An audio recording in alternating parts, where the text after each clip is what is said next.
Oi, gente, sejam muito bem-vindos para o nosso encerramento da leitura comentada de Quincas Borba. Eu queria muito ter feito esse encerramento com a live, tinha combinado isso com vocês, mas por motivo de força maior não vai ser possível, então a gente vai fazer isso por vídeo mesmo.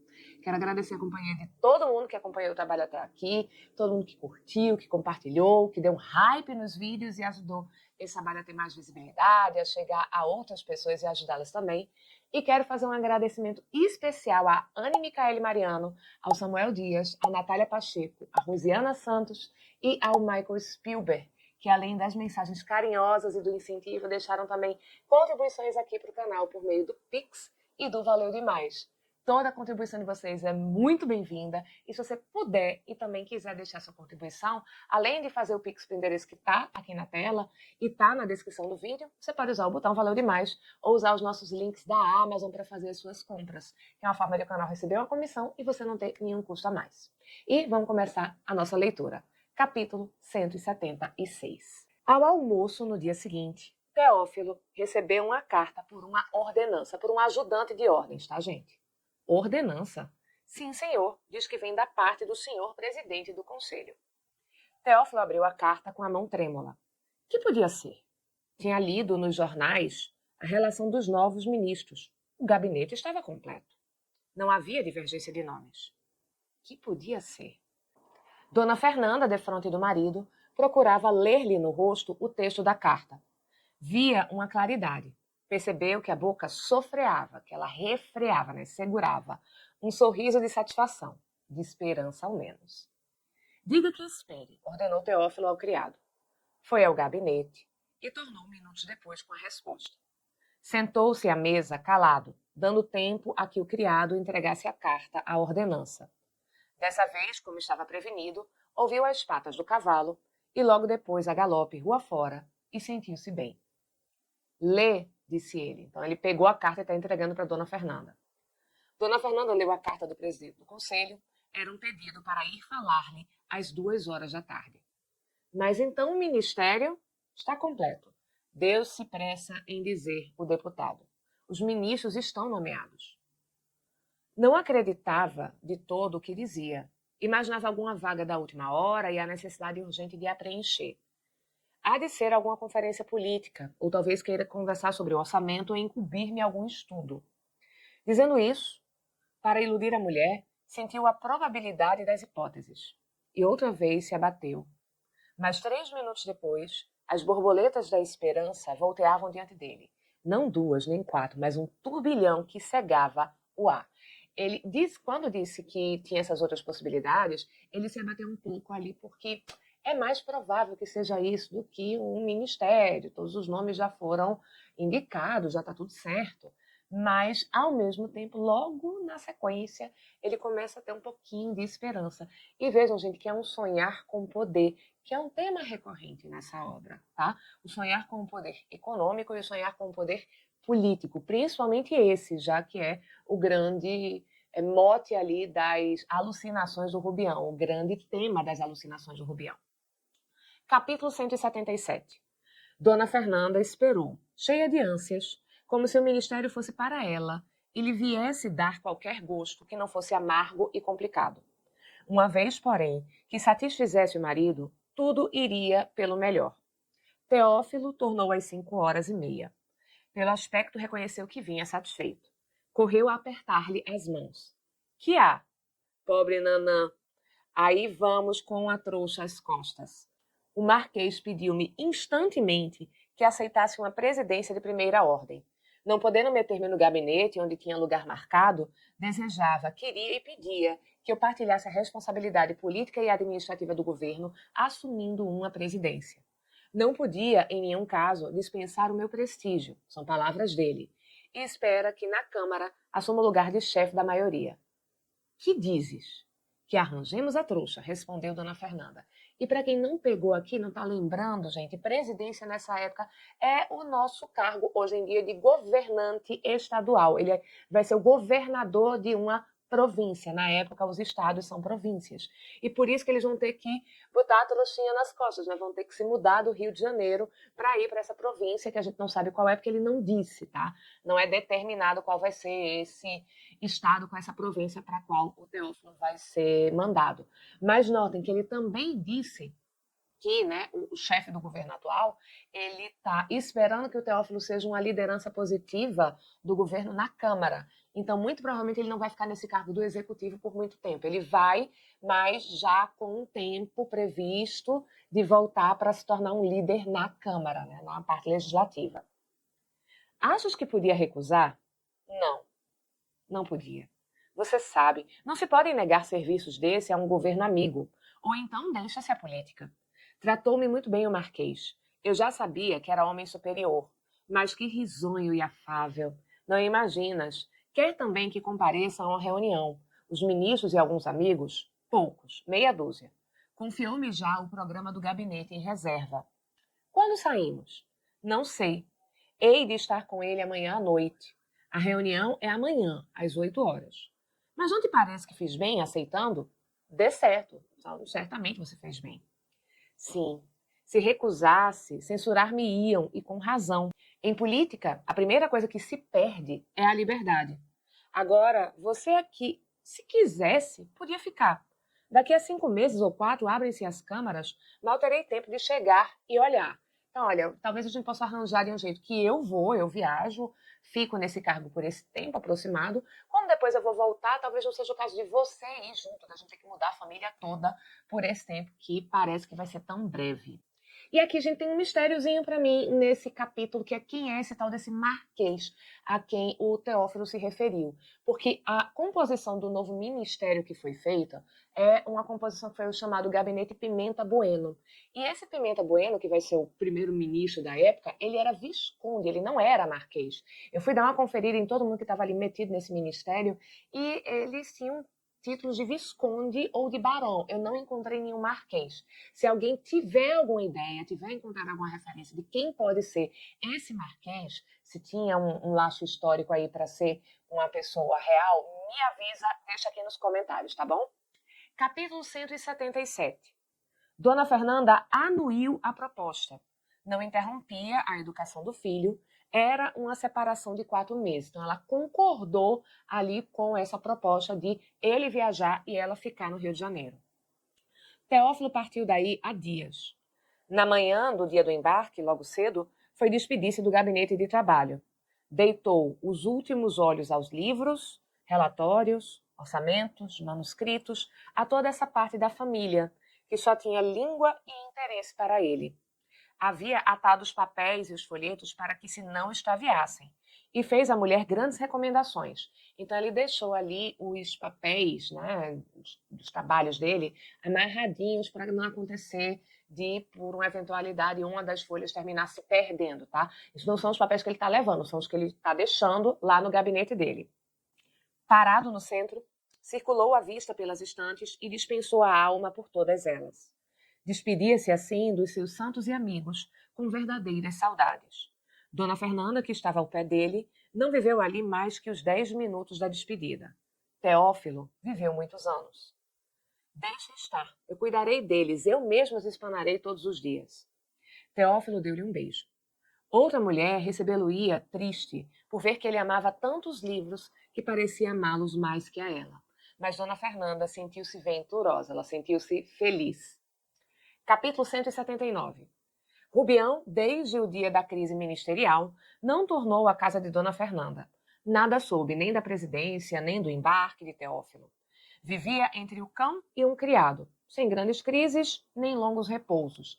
Sem grandes crises nem longos repousos, gente, significa que, ao mesmo tempo que as crises, os acessos de loucura dele, em que ele acha que é Napoleão III, não duram muito tempo, os intervalos também não duram. Ele está cada vez com mais frequência trocando de um estado para outro, a lucidez e o delírio. O criado fazia o serviço irregularmente, comia gratificações e recebia a miúde o título de marquês. Comia gratificações. Ele vai se aproveitando.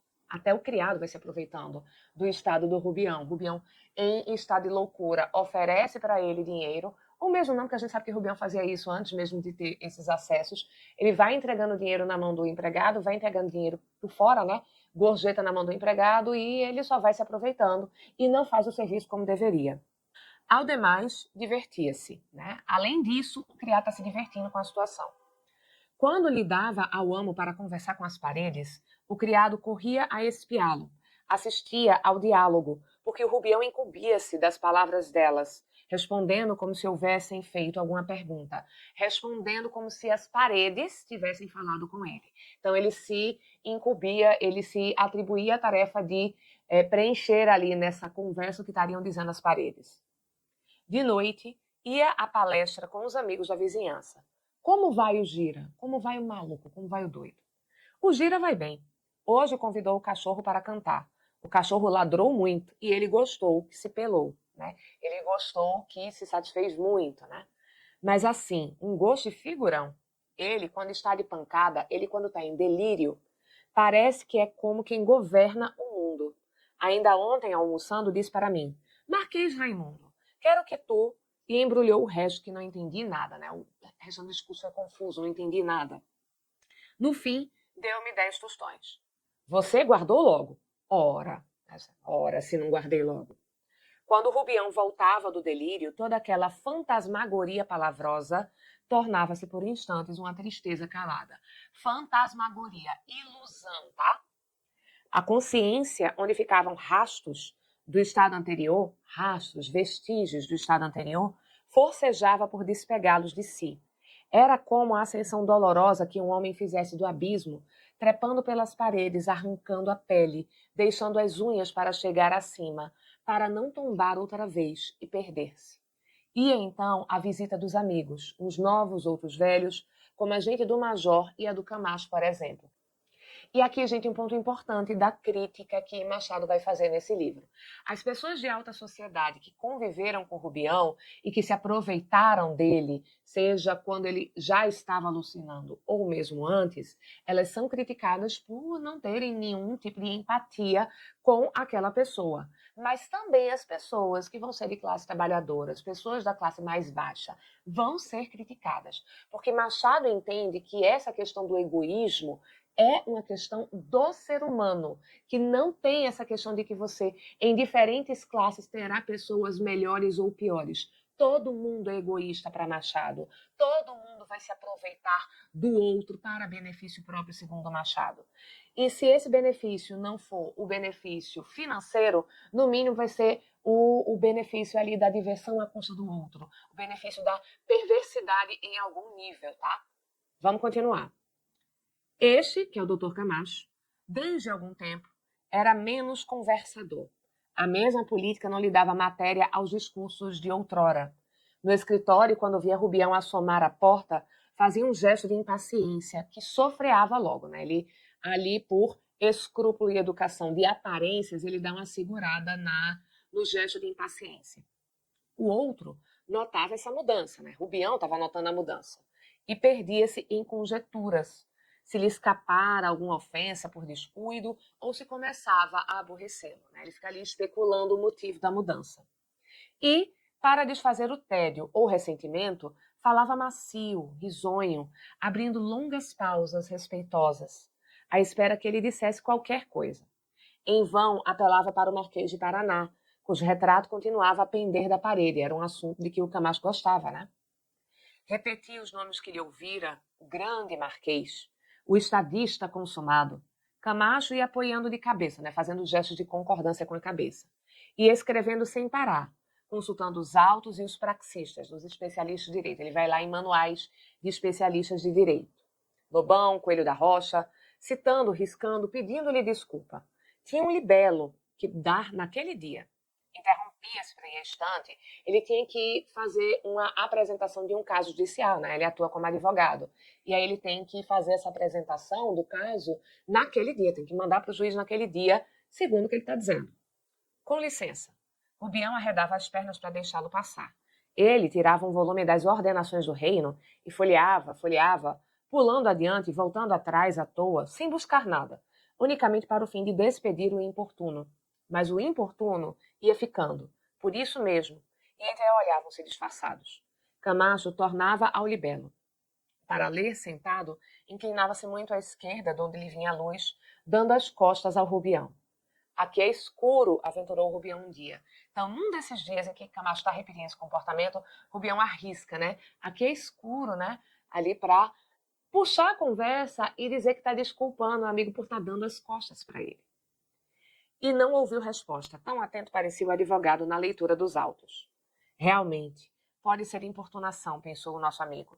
Espreitava-lhe o rosto duro e sério, o gesto como quem pegava da pena para continuar o interminável libelo.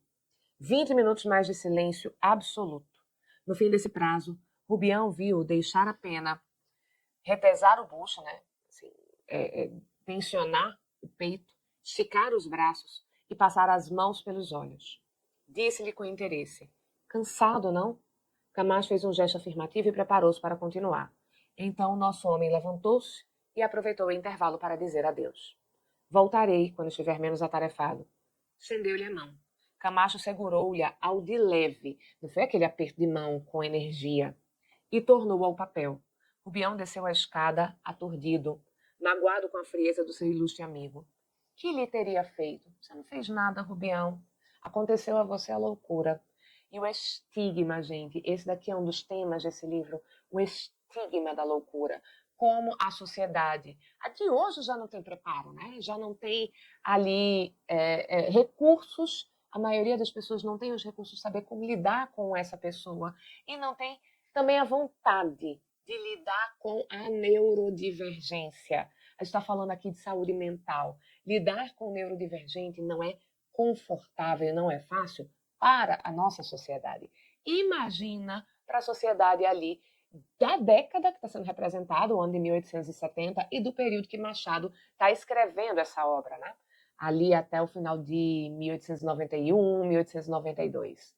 Então, é um tema que é indigesto, é um tema que é difícil, e ao mesmo tempo em que a gente olha com horror essas pessoas, o que elas estão fazendo com o Rubião, a gente se solidariza profundamente com o Rubião, que é o ponto que Machado quer chegar aqui, provocar um pouquinho de empatia com as pessoas que vão ser neurodivergentes. A gente se coloca ali na posição de, e se fosse comigo, como é que eu lidaria com uma pessoa que eu sei que a qualquer momento pode entrar num delírio de loucura, e isso é uma coisa que eu não conheço, que eu não sei como lidar, eu não sei se essa pessoa pode ficar violenta. A gente sabe que o Rubião nunca ficou, mas você não sabe se pode acontecer. Então, é uma situação tensa, é complicada. A gente tem raiva de todo mundo, da maneira como eles estão lidando com o Rubião, e ao mesmo tempo não é uma situação fácil desses personagens, não. Capítulo 180.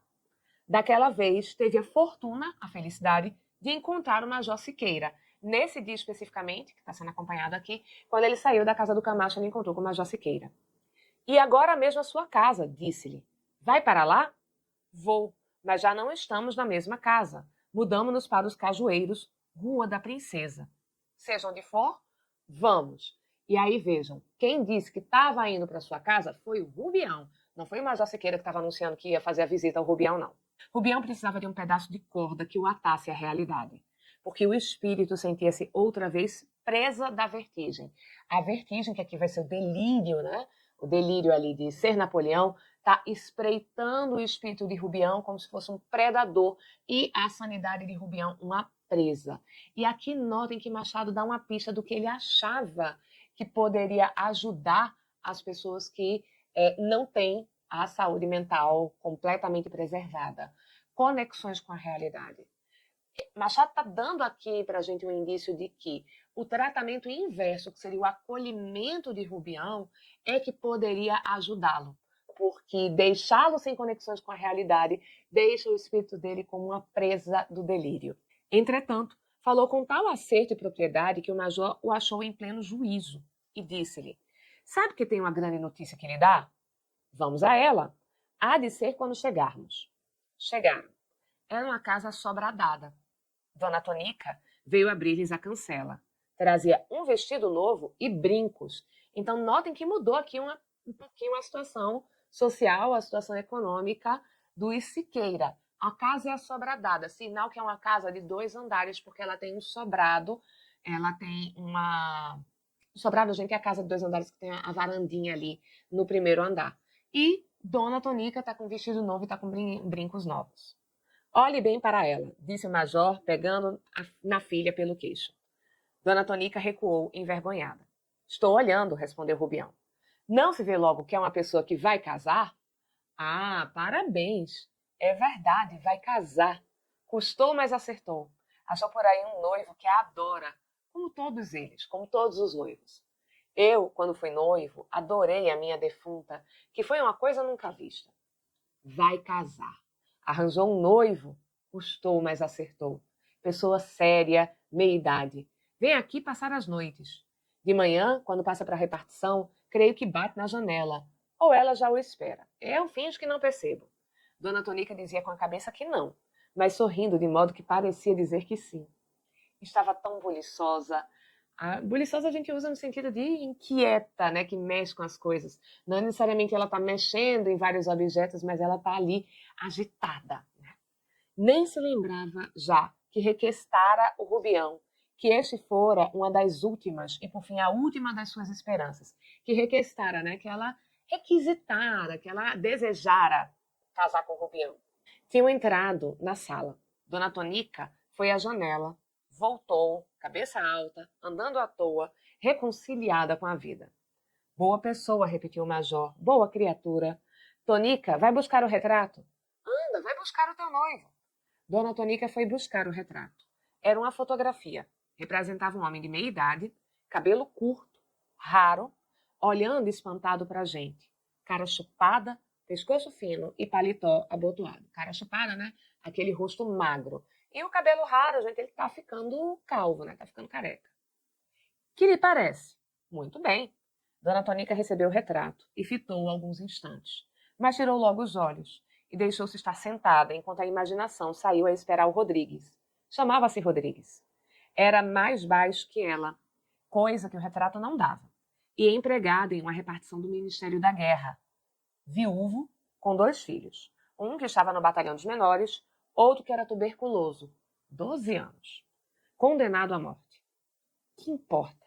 Era o noivo. Todas as noites, ao recolher-se, Dona Tonica ajoelhava-se ante a imagem de Nossa Senhora, sua madrinha, agradecia-lhe o favor e pedia-lhe que a fizesse feliz. Sonhava já com um filho. Havia de chamar-lhe Álvaro. Capítulo 181. Rubião escutou calado um discurso do major.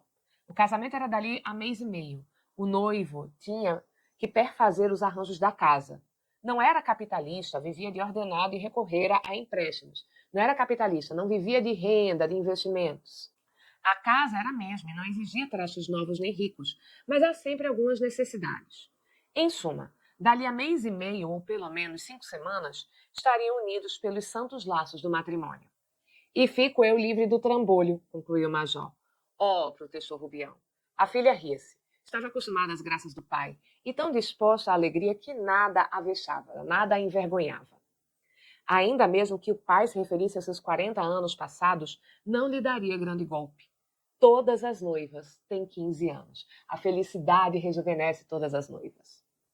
Verá como ele há de procurá-la depois, com saudades, disse Rubião a Dona Tonica. Ó, você vai ver, seu pai vai ficar morrendo de saudade de você. Qual? Talvez eu me case também, Siqueira respondendo. Rubião levantou-se repentino e deu alguns passos. O major não viu a expressão do rosto, não percebeu que o espírito do homem ia talvez descarrilhar e que ele mesmo pressentia. Descarrilhar, né? Sair dos trilhos. Então, tá vindo aí uma crise para o Rubião, que ele talvez esteja sentindo. Quando chegou a narração da batalha, disse-lhe que se sentasse e contou-lhe os seus tempos de casado e de campanha, os seus tempos de soldado, de major em luta. Quando chegou a narração da Batalha de Monte Caseiros, com as marchas e contramarchas próprias do seu discurso, tinha diante de si Napoleão III. Então, principalmente o tema de batalhas é um gatilho para o Rubião entrar no acesso. Essa Batalha de Monte Caseiros, gente, foi uma guerra chamada Guerra a Rosas. Por quê? Porque tinha nessa época, na Argentina, um cara chamado Juan Manuel Ortiz de Rosas. E ele era um ditador que vai ser contestado pelo próprio povo argentino. E aí tem essa guerra para depor esse ditador argentino, uma guerra entre as tropas dele e tropas de uma aliança feita entre Argentina, né, a oposição argentina, Brasil e Uruguai. E então aqui o nosso Major Siqueira participou dessa batalha que tem esse nome porque essa região que leva o nome de Monte Caseiros, que fica pertinho de Buenos Aires. Calado a princípio, Rubião proferiu algumas palavras de aplauso. Citou Solferino e Magenta, duas batalhas da Guerra de Independência da Itália, em que as tropas francesas de Napoleão III enfrentam as tropas do Império Austro-Húngaro. Prometeu ao Siqueira uma condecoração. Pai e filha entreolharam-se. O major disse que vinha muita chuva. Com efeito, escurecera um pouco. Era melhor que Rubião fosse antes de cair água. Não trouxera guarda-chuva. O dele era velho e único. Vejam, né? Isso aqui já é o discurso major apresentado para a gente pelo discurso indireto livre, não teve essa transição da voz do narrador para a voz do personagem. Aí vem o meu coche, redarguiu Rubião tranquilamente. Não vem, foi esperá-lo no campo. Não vês daí o coche, Tonica? O campo, gente, é o campo da aclamação, a aclamação de Dom Pedro como imperador, depois é lá que se vai fazer a aclamação da decretação da Lei Áurea, quando tiver a abolição dos escravizados, e hoje esse lugar no Rio de Janeiro é conhecido como Praça da República, porque é lá que a gente vai ter a proclamação da República. Dona Tonica fez um gesto vago e sem vontade. Não queria mentir, mas tinha medo, e desejava que Rubião saísse. Da casa era impossível ver o campo da aclamação. Já então, o pai pegava no Rubião pelo braço e o encaminhava para a porta. Volte amanhã, depois, quando quiser. Mas por que não hei de esperar aqui até que venha o coche? Perguntou Rubião. A imperatriz não pode apanhar chuva. A imperatriz já foi. Fez mal. Eugênia fez muito mal. General, para que é o senhor ficar sempre em major? General, vi o retrato do seu genro. Quero dar-lhe o meu. Mande às Tulherias. Onde está o coche? Quero dar-lhe o meu retrato. Mande pedir lá nas Tulherias. Sabe o jardim lá em Paris, onde ficou a tocha olímpica? Então, é o jardim das Tulherias. Então, foi lá. Vai lá pedir naquele palácio que tem lá perto o meu retrato. Onde está o coche? Está no campo esperando. Mande chamá-lo. Dona Tonica, que estava à janela, disse para dentro. Lá vem Rodrigues. E tornou a olhar para a rua, inclinando-se, sorrindo, enquanto na sala o pai continuava a guiar o Rubião para a porta. Sem violência, mas tenaz, segurando ali muito firme o braço do Rubião. Este parava, repreendia. General, sou seu imperador. Dê certo, mas acompanhe-me, vossa majestade. Tinha chegado à porta. O major abriu a cancela, justamente quando Rodrigues punha o pé na soleira. Dona Tonica entrou para receber o noivo, mas a porta estava atravancada, com o pai e Rubião. Rodrigues tirou o chapéu, mostrando o cabelo áspero e grisalho. Tinha nas faces chupadas umas pintinhas de sardas, mas o riso era bom e humilde. Mais humilde ainda que bom. E, não obstante a trivialidade do gesto da pessoa, era agradável. Os olhos não mostravam o espanto da fotografia. Esse efeito provinha da ênfase que ele pôs em todo o corpo, a fim de que o retrato saísse bonito. Este senhor é o meu futuro genro, disse o major a Rubião. Não é verdade que viu no campo um coche e um esquadrão de cavalaria? Perguntou ao Rodrigues, piscando um olho. Parece que sim, senhor.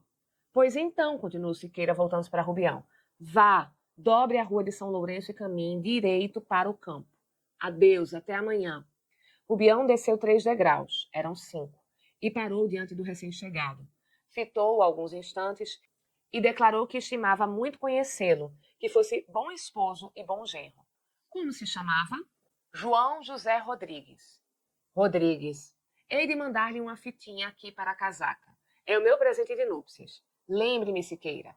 Siqueira pegou-lhe no braço para fazê-lo descer os 2 últimos degraus e pô-lo na rua. No campo, dizes tu? No campo. Adeus.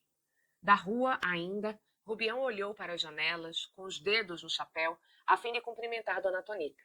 Mas Dona Tonica estava na sala, onde Rodrigues acabava de entrar, fresco e delicioso, com a primeira rosa de verão. Então, para ela, ele tem esse ar fresco e delicioso, como de uma rosa de verão. Fitinha aqui, gente, parece ser fita de condecoração, tá? Ele vai estar prometendo a condecoração para Rodrigues, porque afinal ele é imperador, ele sai dando título para todo mundo, ele sai dando condecoração para todo mundo. Capítulo 182. Rubião não cuidou mais do coche, nem do esquadrão de cavalaria. Foi dar consigo abaixo. Andou por várias ruas, até que subiu pela de São José. Desde o Paço Imperial, vinha gesticulando e falando a alguém que supunha trazer pelo braço. e era a imperatriz Eugênia ou Sofia, ambas em uma só criatura, ou antes a segunda com o nome da primeira. Homens que iam passando paravam. No interior das lojas corria gente às portas. Uns riam-se, outros ficavam indiferentes. Alguns, depois de verem o que era, desviavam os olhos para poupá-los a aflição que lhes dava o espetáculo do delírio. Uma turba, uma multidão de moleques. Vamos lembrar que moleques são meninos, gente, que são meninos pretos, meninos mestiços, tá? São meninos que vão ser descendentes de escravizados, ou até meninos escravizados. Uma turba de moleques acompanhava o Rubião, alguns tão próximos que lhe ouviam as palavras. Crianças de toda sorte vinham juntar-se ao grupo. Estão vendo que crianças de toda sorte e de todo tipo juntam-se ao grupo que é específico, que é o grupo dos moleques. Quando eles viram a curiosidade geral, entenderam dar voz à multidão e começou a surriada. A surriada é a vaia. Ó gira, ó gira, ó o doido, ó o doido. Esse vozear chamou a atenção de outras pessoas. Muitas janelas dos sobrados começaram a abrir-se. Apareceram curiosos de ambos os sexos e todas as idades. Um fotógrafo, um estofador, 3 e 4 figuras juntas, cabeças por cima de outras, todas inclinadas, espiando, acompanhando o homem que falava para ele, com seu gesto cheio de grandeza e de obséquio. Ó gira! Ó gira! Berravam os vadios, né, que são os moleques. Um deles, muito menor que todos, apegava-se às calças de outro, taludo, né, já maior, forte. Era já na Rua da Ajuda. Rubião continuava a não ouvir nada, mas, de uma vez que ouviu, supôs que eram aclamações e fez uma cortesia de agradecimento. A surriada aumentava. No meio do rumo, distinguia-se a voz de uma mulher à porta de uma colchoaria, né, de uma loja de colchões. Deolindo, vem para casa, Deolindo. Deolindo, a criança que se agarrava às calças da outra mais velha, não obedeceu. Pode ser que nem ouvisse, tamanha era a grita, e tal a alegria do pequerrucho, clamando com a vozinha miúda. Ó gira, ó gira, Deolindo. Deolindo tratou de esconder-se entre os outros para escapar às vistas da mãe que o chamava. Esta, porém, correu ao grupo e arrancou-o de lá. Em verdade, era pequeno demais para andar em tumultos de rua. Mamãe, deixa eu ver. Qual ver? Anda. Meteu-o em casa e ficou à porta, a olhar para a rua. Rubião estacara o passo, ele interrompeu o passo. Ela pôde vê-lo bem, com os seus gestos e palavras, o peito alto e uma barretada que deu em volta. Uma barretada a gente cumprimenta com o chapéu. Barrete era um tipo de chapéu bem, bem antigo. E quem é atento, ou quem já aprendeu a ler um pouco o Machado, sabe que essa cena, com essa especificidade, não está vindo à toa. Gente, lembra que lá no início do livro, o Rubião, ele salvou um menininho de ser atropelado por uma carruagem no meio da rua? Então, é esse menino, o Deolindo. Deolindo é o menininho que tem os pais, que são ali as pessoas que trabalham ou que são donos de uma colchoaria. E ele é o menino que o Rubião salvou.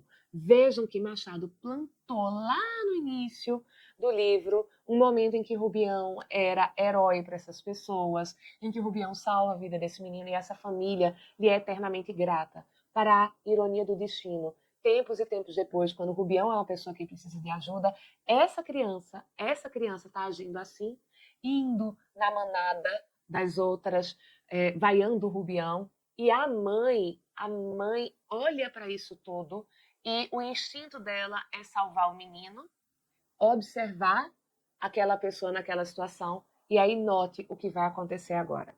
Os malucos têm graça, às vezes, disse ela sorrindo a uma vizinha. Ela não reconhece que é Rubião. Os rapazes continuavam a bradar e a rir, e Rubião foi andando, com o mesmo couro atrás de si. Deolindo, à porta da loja, vendo o grupo alongar-se, pedia chorosamente à mãe que o deixasse ir também, ou então que o levasse. Quando perdeu as esperanças, enfeixou todas as energias em um só gritozinho esganiçado. Ó, gira! Capítulo 183. A vizinha riu-se. A mãe riu-se também. Confessou que o filho era uma pestezinha, um endiabrado, que não sossegava, não podia perdê-lo de vista. Qualquer distração estava na rua, e isso desde pequenino. Tinha ainda 2 anos quando escapou de morrer embaixo de um carro, ali mesmo, esteve por um fio. Se não fosse um homem que passava, um senhor bem vestido, que acudiu depressa, até com perigo de vida, estaria morto e bem morto. Nisso, o marido que vinha pela calçada oposta atravessou a rua e interrompeu a conversação. Trazia o senho carregado. Ele está com a testa toda franzida, como um sinal de contrariedade. Mal cumprimentou a vizinha e entrou. A mulher foi ter com ele. Que era? O marido contou, assurriada. Passou por aqui, disse ela. Não conheceste o homem? Não. O marido cruzou os braços e ficou a olhar, fixo, calado. A mulher perguntou-lhe quem era. É aquele homem que nos salvou de Deolindo da morte. A mulher estremeceu. Viste bem? Perguntou. Você tem certeza que você viu bem ele? Perfeitamente. Se eu já o tinha encontrado outras vezes, mas então não estava assim. Coitado. E a molecada berrava atrás dele. Qual? Não há polícia nesta terra, né? Para impedir que as pessoas tratem assim uma pessoa que está em necessidade, né? O que lhe doía à mulher não era tanto o mal do homem, nem ainda a sorriada, mas a parte que teve nessa o filho, a mesma criança que o homem salvara da morte. Realmente, como podia o menino reconhecê-lo, nem saber que lhe devia a vida? Doía-lhe o encontro, a coincidência. Afinal, contentou-se de pôr todas as culpas em si. Se tivesse tido mais cuidado, o pequeno não haveria saído e não entraria na troça. Tremia de quando em quando e estava inquieta. O marido pegou na cabeça do filho e deu-lhe 2 beijos. Você viu a cena toda? Perguntou a mulher. Vi. Eu quis ainda dar o braço ao homem e trazê-lo para aqui, mas tive vergonha. Os moleques eram capazes de dar-me uma vaia. Desviei o rosto, porque ele podia conhecer-me. Coitado. Nota que não parecia ouvir nada. E seguia satisfeito. Creio que até ria. Que triste coisa que é perder o juízo. A mulher pensava na travessura do filho. Não a referiu ao marido. Pediu à vizinha que não aludisse a ela. E de noite só pregou o olho tarde. Metera-se-lhe em cabeça que anos depois o filho endoidecia, era castigado pela mesma troça, e que ela cuspia para o céu, indignada, blasfemando. Porque, sendo egoísta, mesmo ela não fazendo troça, não desprezando o Rubião, o pensamento dela é para si. E o medo dela é o medo de isso acontecer ao meu filho, como um castigo divino que seja. E aqui notem uma coisa, gente. Mesmo essas pessoas que estão sendo egoístas em relação ao homem que salvou a vida do filho delas, porque o marido poderia ter preservado o Rubião e não fez isso. E não fez isso por causa das aparências sociais, de novo, porque os moleques poderiam me dar uma surriada também. Esse é um ponto. E notem um discurso que também está sendo associado aqui. A única pessoa que é realmente despegada de bens materiais, apesar de apreciá-los muito e de ter enlouquecido a partir do momento em que se tornou um homem rico, mas a única pessoa que é despegada e por isso saiu dando dinheiro a rodo, a rodo e a rodo, foi o Rubião. Ser generoso nessa sociedade, nesse mundo, com as pessoas, é você ter um pé na loucura. A loucura do Rubião começa quando ele é generoso demais com todo mundo. Quando ele faz as coisas para os outros, num primeiro momento, sem pensar em nenhum tipo de retorno para si. Capítulo 184. 2 horas depois da cena da Rua da Ajuda, chegou o Rubião à casa de Dona Fernanda. Os vadios foram se dispersando a pouco e pouco, e os claros não se preenchiam. Os 3 últimos juntaram os seus adeuses em um berro único e formidável. Os claros, gente, os claros ali no que era antes uma massa cheia de cores de pessoas, tá? Então, são os espaços vazios naquele grupo que foi fazendo essa surriada. Rubião continuou sozinho, mal percebido pelos moradores das casas, porque a gesticulação diminuía ou mudava de feitio. Não se dirigia à parede, a suposta imperatriz, mas era ainda imperador. Caminhava, parava, murmurava sem grandes gestos, sonhando sempre, sempre, sempre, envolvido naquele véu através do qual todas as coisas eram outras, contrárias e melhores. Cada lampião tinha um aspecto de camarista, cada esquina uma feição de reposteiro. Então, a realidade, gente, está encoberta pelo véu da loucura. Um véu que faz de todo lampião um camareiro real, né? Alguém que está ali à disposição para ser o criado íntimo dos momentos ali de troca de roupa, de cuidado dos artigos pessoais do imperador. E cada esquina é um reposteiro. O reposteiro é uma cortina que você vai usar ali no lugar de porta originalmente. Rubião seguia direito à sala do trono para receber um embaixador qualquer, mas o passo era interminável, o palácio era interminável. Cumpria atravessar muitas salas e galerias. Verdade é que sobre tapetes e por entre alabardeiros altos e robustos. Alabardeiro é um tipo de soldado que usa como arma uma alabarda, tá, gente? Das gentes que o viam e paravam na rua, ou se debruçavam das janelas, muitas suspendiam por instantes seus pensamentos tristes ou enfastiados, né? Os pensamentos relacionados ao tédio. As preocupações do dia, os tédios, os ressentimentos, essa é uma dívida, outra uma doença, desprezos de amor, vilanias de amigo, né? Ofensas feitas pelos amigos. Cada miséria esquecia-se, o que era melhor que consolar-se. Então todo mundo esquecia da sua miséria, e isso era até melhor do que consolar-se da miséria. Mas o esquecimento durava um relâmpago.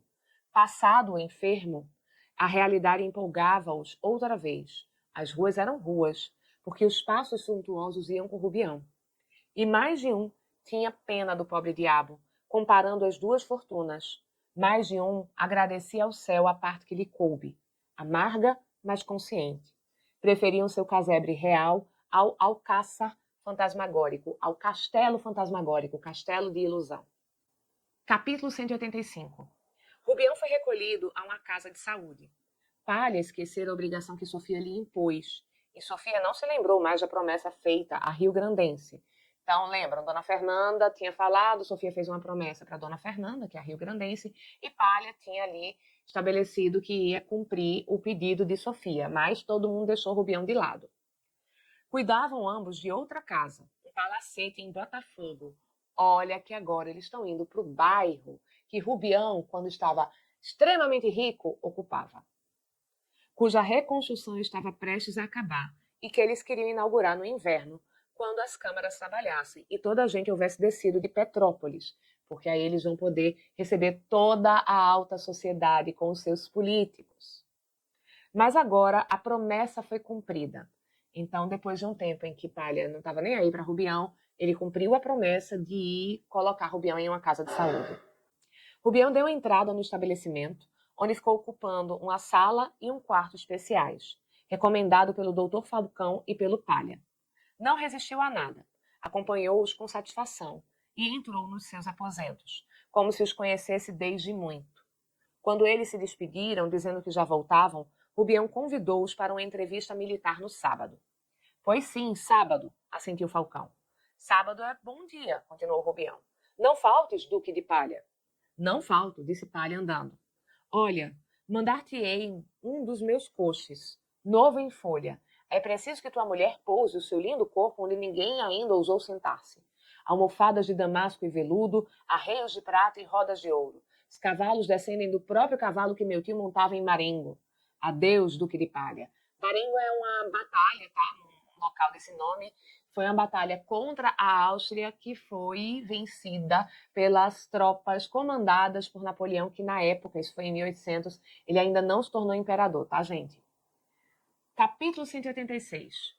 Para mim, é claro, saiu pensando o doutor Falcão. Aquele homem foi amante da mulher deste sujeito. A gente já conversou sobre isso, né? Um homem completamente louco, continua sustentando que é Napoleão III, e isso é suficiente. As palavras de um homem louco são suficientes para você duvidar da integridade, da honra de uma mulher. Capítulo 187. Lá ficou o homem. Quincas Borba tentara entrar na carruagem que levou o amigo e porfiou em acompanhá-la. Ele fez de tudo para acompanhá-la correndo. Foi necessária toda a força do criado para agarrá-lo, contê-lo e trancá-lo em casa. Era a mesma situação de Barbacena, mas a vida, meu rico senhor, compõe-se rigorosamente de 4 ou 5 situações, que as circunstâncias variam e multiplicam aos olhos. É a mesma situação de Barbacena porque é a situação de quando o Quincas Borba, filósofo, fica louco. Tá? É a mesma situação se repetindo. Só que lá, vamos lembrar, o Quincas Borba vai ser cuidado ali também em presença pelo Rubião e ele vai ficar responsável pelo Quincas Borba cachorro, né? Rubião pediu instantemente que mandassem o cão, né? Insistentemente. Dona Fernanda, alcançado o consentimento do diretor, cuidou de satisfazer o desejo do doente. quis escrever a Sofia, mas foi ela própria ao Flamengo. Ela foi pessoalmente atrás de Sofia para elas irem providenciar a ida do Quincas Borba para ficar em companhia de Rubião. E aqui, gente, tô achando esse diretor dessa casa de saúde bem moderno, porque ele está liberando a presença do cachorrinho e a gente sabe que em muitas situações a gente tem animais que são de suporte emocional e que podem ser elementos importantes na recuperação de pessoas com situações de questão de doença mental, de saúde mental. Há um tempo atrás, poucas semanas, eu vi um vídeo de um rapaz que ele tem esquizofrenia, ele tem delírios, ele vê pessoas onde elas não estão, e ele tem uma cachorrinha que é treinada para cumprimentar as pessoas, reais, evidentemente, sob o comando dele. Então, quando ele entra em delírio, que ele vê uma pessoa, ele manda a cachorrinha ir cumprimentar, a cachorrinha fica sentada olhando para ele, porque não tem ninguém lá, então ele sabe que ele está alucinando. E é uma situação extremamente interessante. Achei moderno este diretor desta casa de saúde. Capítulo 188. Mando ver, é aqui perto, propôs Sofia. Vou mandar alguém lá pegar o cachorro. Aqui perto. Vamos nós mesmas. Que tem? Já pensei em uma coisa. Valerá a pena conservar a casa pronta e alugada quando a cura pode prolongar-se? Melhor é deixá-la, vender os trastes e apurar o que houver. Essa é uma sugestão de Dona Fernanda. Foram a pé do Flamengo à Rua do Príncipe. 3 a 4 minutos. Raimundo estava na rua, mas viu gente à porta e veio abri-la. O interior da casa tinha a feição do abandono, sem a fixidez e regularidade das coisas, que parecem conservar um resto da vida interrompida. Era o abandono do desmazelo. Mas, por outro lado, o transtorno dos móveis da sala exprimia bem o delírio do morador, suas ideias tortas e confusas. Ele foi muito rico? Perguntou Dona Fernanda Sofia. Tinha alguma coisa, respondeu esta, quando chegou de Minas, mas parece que estragou tudo. Gente, a gente sabe que ele foi, assim, né, significativamente rico, estava muito bem de dinheiro, mas ela precisa minimizar, né, para não ficar tão evidente que os amigos foram completamente omissos nessa situação. Olhe, levante o vestido, que o chão parece que não se varre há um século. Não era só o chão. Os trastes tinham a crosta da incúria, né? Do desleixo, porque o criado não está fazendo o que deve. Então, não é somente uma camada de pó, não, gente. É uma crosta de pó que tem lá. Nem por isso o criado explicava nada. Olhava, escutava e baixinho assoviava uma polca do dia. Sofia não lhe perguntou pelo asseio. Estava morta por fugir daquela imundície. Dizia a si mesma. E tinha vontade de indagar do cão, que era o principal motivo da visita. Mas não queria mostrar interesse por ele, nem pelo resto. A trivialidade daquilo tudo não lhe dizia nada ao espírito nem ao coração. A lembrança do alienado não a ajudava a suportar o tempo. De si para si, achava a companheira singularmente romântica ou afetada. Vejam, emotiva demais, emocional demais, ou afetada, fingida demais, porque não pode ser legítimo que uma pessoa racional tenha esses sentimentos. Que bobagem, ia pensando, sem desconcertar o sorriso aprovador com que acudia a todas as observações de Dona Fernanda. Toda falciane, né? Só sorrisos ali nessa situação que ela está sentindo horror. Abra aquela janela, disse esta ao criado. Tudo cheira a mofo. Insuportável, acudiu Sofia, respirando com asco. Mas, apesar da exclamação, Dona Fernanda não se resolveu a sair. Sem que nenhuma recordação pessoal lhe viesse daquela miserável estância, sentiu-se presa de uma comoção particular e profunda. Não a que dá a ruína das coisas. Aquele espetáculo não lhe trazia um tema de reflexões gerais, não lhe ensinava a fragilidade dos tempos, nem a tristeza do mundo. Dizia-lhe tão somente a moléstia de um homem que ela mal conhecia, a quem falara algumas vezes. Ia ficando e olhando, sem pensar, sem deduzir, metida em si mesma, dolente, magoada e muda. Sofia não ousava articular nada, com receio de ser desagradável a tão conspícua, tão respeitável dama. Tinham ambas os vestidos apanhados para evitar a mácula da poeira. Mas Sofia acrescentou a essa preocupação a agitação viva, contínua e impaciente da ventarola, né? Ela está com um leque ali agitado com bastante vigor, como pessoa que sufocasse naquela atmosfera. Chegou a tossir algumas vezes. E aqui, gente, antes de continuar, eu quero chamar a atenção para os sentimentos de Dona Fernanda. ela está verdadeiramente sentindo compaixão por um indivíduo. Quando ela está refletindo sobre aquela situação, é a reflexão, é a mágoa, é a tristeza pela situação de uma pessoa. E uma pessoa com a qual ela não teve muito contato. É empatia mesmo que ela está sentindo. Não é a reflexão sobre o destino largo da humanidade, sobre como qualquer um poderia ser vítima. Não. É compaixão, é empatia, pessoa a pessoa, tá? Ela é realmente uma pessoa boa. E o cachorro? Perguntou Dona Fernanda ao criado. Está preso no quarto, lá dentro. Vá buscá-lo. Quincas Borba apareceu. Magro, abatido, parou à porta da sala estranhando as duas senhoras. Mas sem latir. Mal erguia os olhos apagados. Ia a dar meia volta ao corpo na direção do interior da casa quando Dona Fernanda fez uns estalinhos com os dedos. Ele parou, agitando a cauda. Como é mesmo que se chama? Perguntou Dona Fernanda. Quincas Borba, respondeu o criado, rindo, com a voz arrastada. Tem nome de gente. É, Quincas Borba. Vai lá, a senhora está chamando. Quincas Borba? Vem cá. Quincas Borba? Repetiu Dona Fernanda. Quincas Borba acudiu ao chamado, não pulando nem alegre. Dona Fernanda inclinou-se, perguntou-lhe pelo amigo, se estava longe, se queria ir vê-lo. Assim mesmo inclinada, interrogava o criado sobre o trato do cão. Agora come, sim, senhora. Logo que meu homem foi embora, não queria comer nem beber. Eu até pensei que estivesse danado. Pensou que assim o cachorro estivesse doente, condenado. Come bem? Come pouco. Procura pelo senhor? Parece que procura, respondeu Raimundo, tapando o riso com a mão. Mas eu tranquei ele no quarto, para não fugir. Já não chora. A princípio chorava muito, que até me acordava. Era preciso eu bater com um cacete na porta e gritar para ele sossegar. E aqui, a raiva que eu estou deste homem, vocês não têm noção, gente. Eu sou a pessoa alucinada por cachorro. E você não ter o mínimo gesto de ir fazer companhia a esse serzinho que está sofrendo com a ausência da pessoa que é o apego dele, a pessoa que o ama, que cuida dele. Você não tem o mínimo gesto de fazer companhia para esse cachorro não se sentir só. Você sabe que ele está assim porque ele está se sentindo só. Que raiva desta pessoa.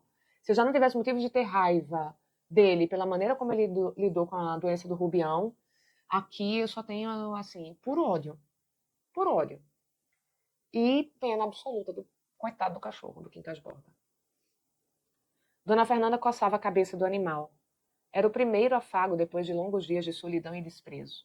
Quando Dona Fernanda cessou de acariciá-lo e levantou o corpo, ele ficou a olhar para ela e para ele, tão fixos e tão profundos, que pareciam penetrar no íntimo um do outro. A simpatia universal, que era a alma dessa senhora, esquecia toda a consideração humana diante daquela miséria obscura e prosaica, e estendia ao animal uma parte de si mesma, que o envolvia, que o fascinava, que o atava aos pés dela.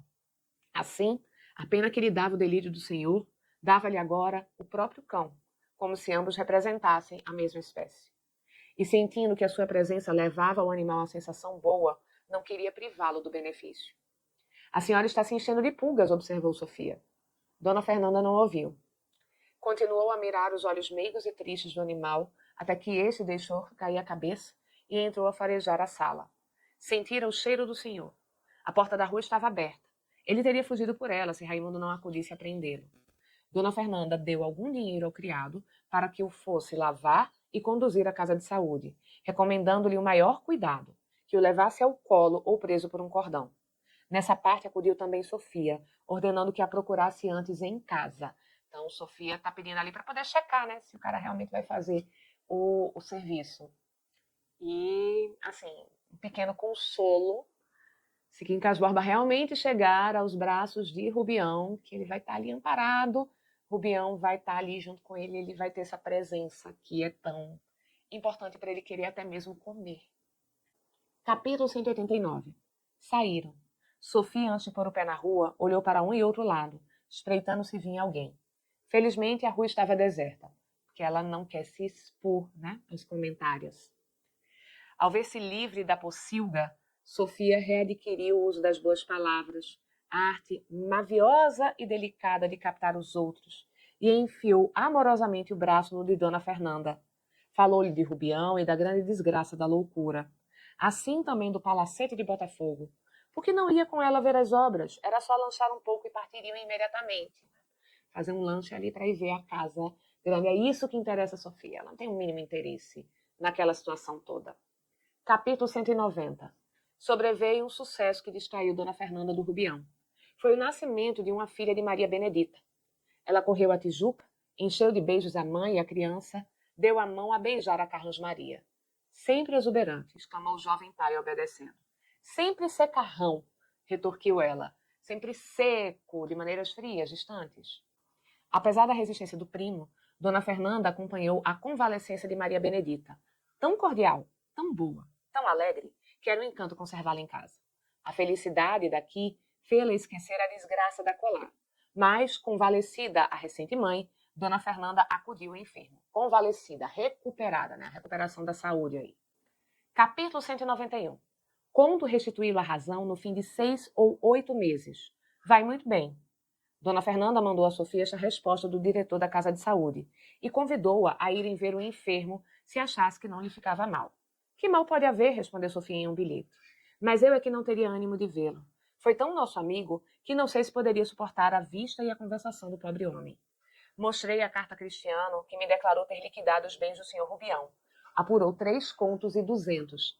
E aqui, gente, Sofia não vai porque ela não quer passar pelo constrangimento de ver Rubião daquele jeito, principalmente se ele começar a fazer declarações de que ela é Eugênia e aquilo todo. É um motivo egoísta, mas isso tem um elemento positivo, que realmente vê-la pode acabar com a recuperação do Rubião, né? Pode ser um gatilho de delírio para ele. Capítulo 192. 6 meses, 8 meses passam depressa, reflexionou Dona Fernanda. E eles vieram vindo, com os sucessos às costas. A queda do ministério, a subida de outro em março, a volta do marido, a discussão da lei dos ingênuos, né? Estava se discutindo a lei que a gente chamou depois de lei do ventre livre. A morte do noivo de Dona Tonica, 3 dias antes de casar. Minha gente, o azar que a vida dessa mulher, coitada. Dona Tonica espremeu as últimas lágrimas, umas de amizade e outras de desesperança, e ficou com os olhos tão vermelhos que pareciam doentes. Teófilo, que merecera do novo gabinete a mesma confiança do antigo, teve parte copiosa nos debates da sessão parlamentar, né? Ele estava ali com uma participação relevante e muito numerosa, ele participou de muitos debates. Camacho declarou pela sua folha que a lei dos ingênuos absolvia a esterilidade e os crimes da situação.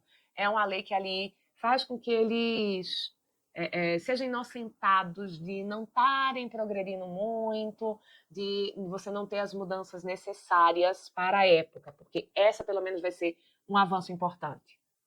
Em outubro, Sofia inaugurou seus salões de Botafogo com um baile que foi o mais célebre do tempo. Estava deslumbrante, ostentava, sem orgulho, todos os seus braços e espáduas. Ricas joias. O colar era ainda um dos primeiros presentes do Rubião. Tão certo é que, nesse gênero de atavios, nesse gênero de enfeites, as modas conservam-se mais.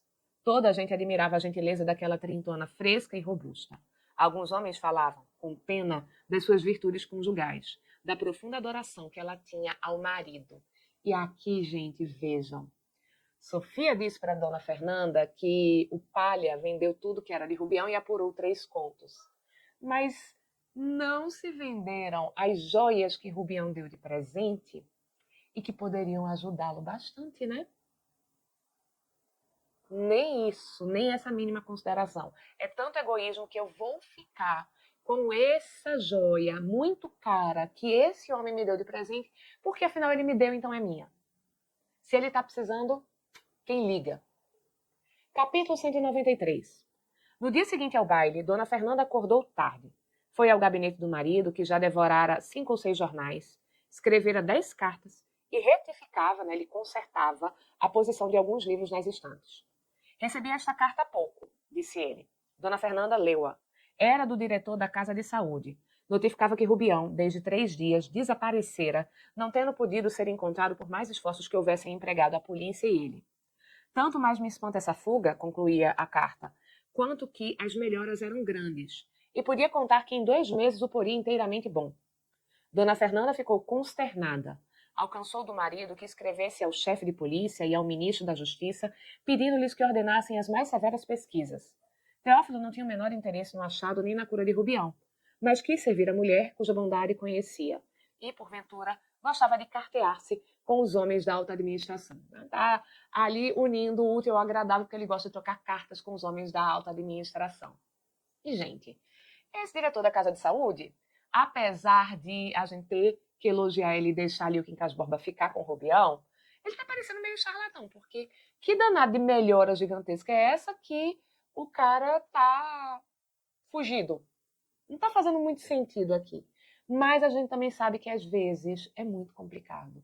Que a pessoa aparenta estar bem e ela não tá. Então pode ser que o Rubião estivesse ali se controlando também, né? Capítulo 194. Como achar, porém, o nosso Rubião, nem o cachorro, se ambos haviam partido para Barbacena? 8 dias antes, Rubião escrevera ao Palha que o procurasse. Este acudiu à casa de saúde, viu que ele raciocinava claramente, sem a menor sombra de delírio. Tive uma crise mental, disse-lhe Rubião. Agora estou bom, perfeitamente bom. Peço-lhe que me ponha fora daqui. Creio que o diretor não se oporá. Entretanto, como quero deixar algumas lembranças à gente que me tem servido, e servido também ao Quincas Borba, veja se me pode adiantar 100.000 réis. Ele quer deixar gratificações. E pediu dinheiro. Palha abriu a carteira sem hesitação e deu-lhe o dinheiro. Vou tratar de o fazer sair, disse ele. Mas, provavelmente, são precisos alguns dias. Estava em vésperas do baile. Não se aflija por isso. Daqui a uma semana está na rua. Antes de sair, consultou o diretor, que lhe deu boas notícias do enfermo. Uma semana é pouco, disse ele, para pô-lo bom. Preciso ainda uns 2 meses. Palha confessou que o achara são. Em todo caso, mandava quem sabia. E se fossem necessários 6 ou 7 meses mais, não precipitasse a alta. Capítulo 195. Rubião, logo que chegou a Barbacena e começou a subir a rua que ora se chama de Tiradentes, exclamou, parando. Ao vencedor, as batatas. Tinhas esquecido de tudo. A fórmula, a frase e a alegoria. Toda aquela narrativazinha metafórica que está encerrando o raciocínio do Quincas Borba.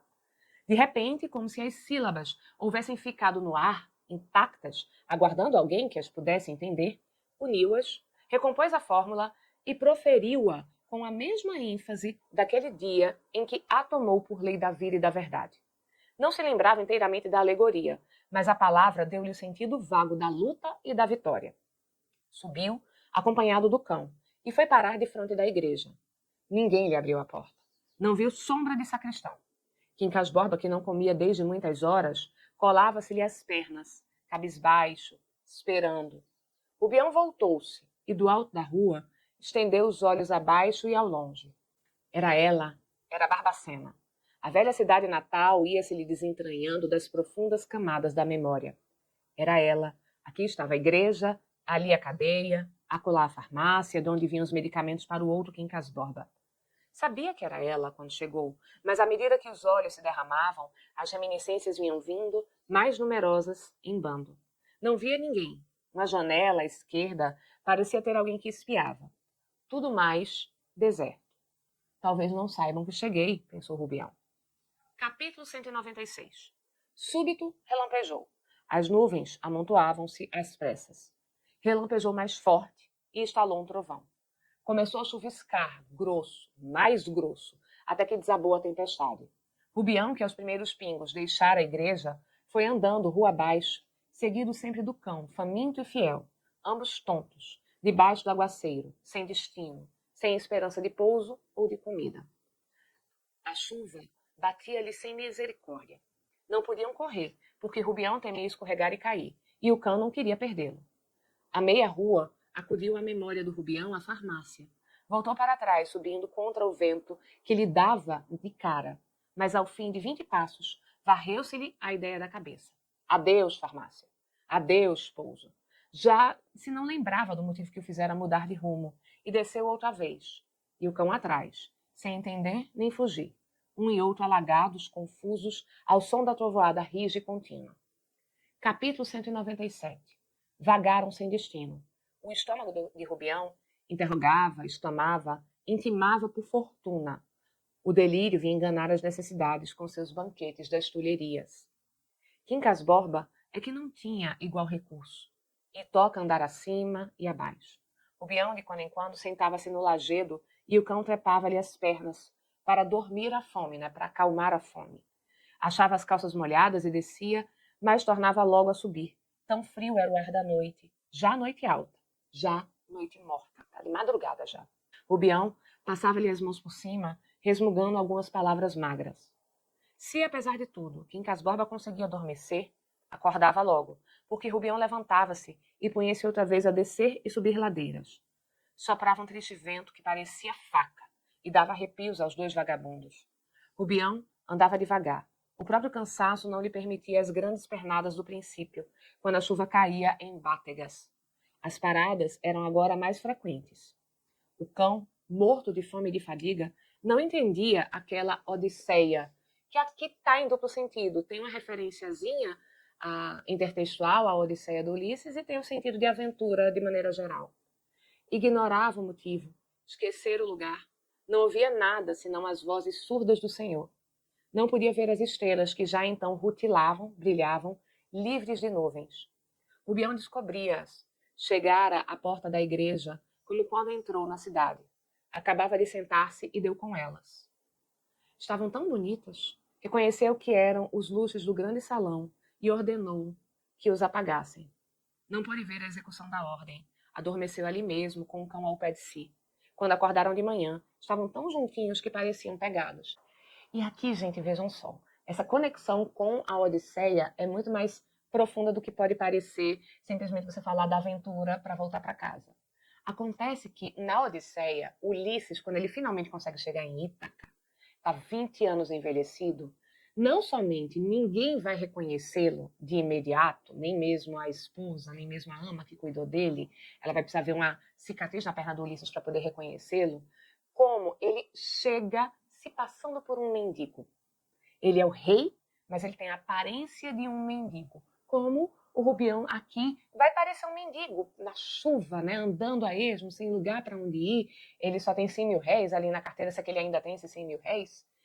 E o único ser que reconhece Odisseu quando ele chega é Argos, o cão Argos, que esperou a volta dele esse tempo todo e que é quando Odisseu chega que levanta a cabeça, ele está tão velhinho que ele só consegue levantar a cabeça, abana ali o rabinho, cheira, lambe a mão e finalmente pode descansar em paz, tendo visto o seu amado Ulisses, o seu amado humano, pela última vez.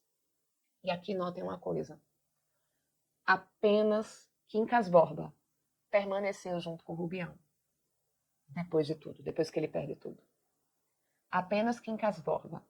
E, duplamente, o Quincas Borba filósofo, porque é essa filosofia que está ali ainda orientando o Rubião no meio dos seus pensamentos. E, principalmente, o Quincas Borba cachorro. Seres humanos são seres completamente egoístas. As exceções são raras, como Dona Fernanda. Mas os cães, não. Os cães sempre ficam com a gente. E é porque Dona Fernanda é esse ser humano tão especial que o espírito dela e o espírito de Quincas Borba tiveram aquela conexão. Que a gente viu quando elas se olharam, quando ela tem essa simpatia profunda. É porque a gente tem essa proximidade de afeto e de generosidade que você não encontra nos seres humanos comumente. Apenas Quincas Borba vai ficar junto com o Rubião. E principalmente o Quincas Borba cachorro, né? Capítulo 198. Ao vencedor, as batatas. Exclamou o Rubião quando deu com os olhos na rua, sem noite e sem água, beijada do sol. Capítulo 199. Foi a comadre do Rubião que o agasalhou e mais ao cachorro, vendo-os passar defronte da porta. Rubião conheceu-a, aceitou o abrigo e o almoço. Mas que é isso, seu compadre? Como foi que chegou assim? Sua roupa está toda molhada. Vou dar-lhe umas calças de meu sobrinho. Rubião tinha febre. Comeu pouco e sem vontade. A comadre pediu-lhe contas da vida que passara na corte, ao que ele respondeu que levaria muito tempo, e só a posteridade acabaria. Os sobrinhos de seu sobrinho, concluiu ele magnificamente, é que hão de ver-me em toda a minha glória. Começou, porém, o resumo. No fim de 10 minutos, a comadre não entendia nada, tão desconcertados eram os fatos e os conceitos. Mais 5 minutos entrou a sentir medo.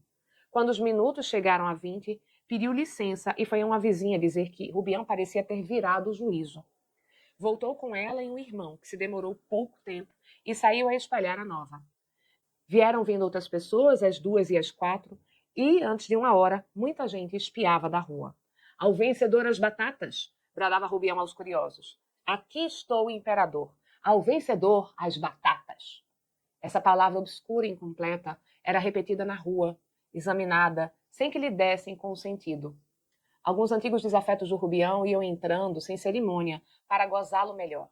E diziam à comadre que não lhe convinha ficar com um doido em casa, era perigoso. Devia mandá-lo para a cadeia, até que a autoridade o remetesse para outra parte. Pessoa mais compassiva lembrou a conveniência de chamar o doutor. Doutor para quê? Acudiu um dos primeiros. Este homem está maluco. Talvez seja o delírio da febre. Já viu como está quente? Angélica, animada por tantas pessoas, tomou-lhe o pulso e achou-o febril. Mandou vir o médico, o mesmo que tratara o finado Quincas Borba. Rubião conheceu-o também e respondeu-lhe que não era nada. Capturara o rei da Prússia, não sabendo ainda se o mandaria fuzilar ou não. Era certo, porém, que exigiria uma indenização pecuniária enorme, 5 bilhões de francos. Ao vencedor, as batatas, concluiu rindo. Aqui é a guerra franco-prussiana que levou à queda do Napoleão III, lembrem disso. Capítulo 200. Poucos dias depois, morreu. Não morreu súdito nem vencido. Ele não estava lúcido. Antes de principiar a agonia, que foi curta, pôs a coroa na cabeça. Uma coroa que não era ao menos um chapéu velho ou uma bacia onde os espectadores apalpassem a ilusão. Não, senhor. Ele pegou em nada, levantou nada e cingiu nada. Só ele via a insígnia imperial, pesada de ouro, rútila de brilhantes e outras pedras preciosas. Rútila, né? Brilhante, faiscante. O esforço que fizera para erguer meio corpo não durou muito. O corpo caiu outra vez. O rosto conservou, porventura, uma expressão gloriosa. Guardem a minha coroa, murmurou. Ao vencedor, a cara ficou séria, porque a morte é séria. 2 minutos de agonia, um trejeito horrível, e estava assinada a abdicação. Entregou-se o imperador. Capítulo 201. Queria dizer aqui o fim do Quincas Borba, que adoeceu também, ganhou infinitamente, fugiu, desvairado, em busca do dono, e amanheceu morto na rua, 3 dias depois. Mas vendo a morte do cão, narrada em capítulo especial, é provável que me pergunte se ele, se seu defunto homônimo, é que dá título ao livro, e por que antes um que outro. Questão prende questões que nos levariam longe. Eia, chora os 2 recentes mortos, se tens lágrimas, se só tens riso, rite. É a mesma coisa. O cruzeiro que a linda Sofia não quis fitar, como lhe pedia Rubião, está assaz alto para não discernir os risos e as lágrimas dos homens. O universo não se importa com o destino individual dos homens. Quase que as criaturas são bolhas na água para o universo e não se importa com os indivíduos. Mas aqui, gente, deixa eu chamar a atenção para o gênio machadiano definitivo. Ele começa, como muitas vezes ele faz, dizendo, não vou contar, e conta. Ele usa essa figura do litotes, em que ele nega afirmando alguma coisa.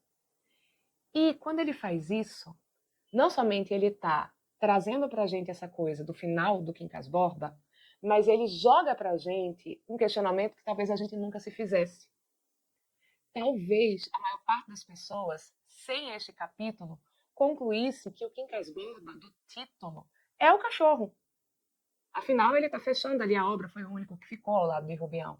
Mas quando ele faz esse capítulo e diz que você vai ficar, se ele fizer esse capítulo com esse questionamento, ele faz a gente se questionar. Quem é o Quincas Borba que está no título? Se é o filósofo ou se é o cachorro? Se é esse filósofo, símbolo de um pensamento desumano, que faz com que os seres humanos não tenham importância, ou se é o cachorro, o ser mais solidário de todos. E a gente não tem resposta para isso. E é aqui que a gente fica, com essa imagem final da morte de um cachorrinho. Talvez, gente, o desfecho mais triste de toda a literatura machadiana seja esse daqui. E eu agradeço a vocês novamente a companhia. Obrigada por acompanharem o projeto. E eu vejo vocês na próxima leitura comentada e nos próximos vídeos aqui do canal. Obrigada! Um beijo e até a próxima.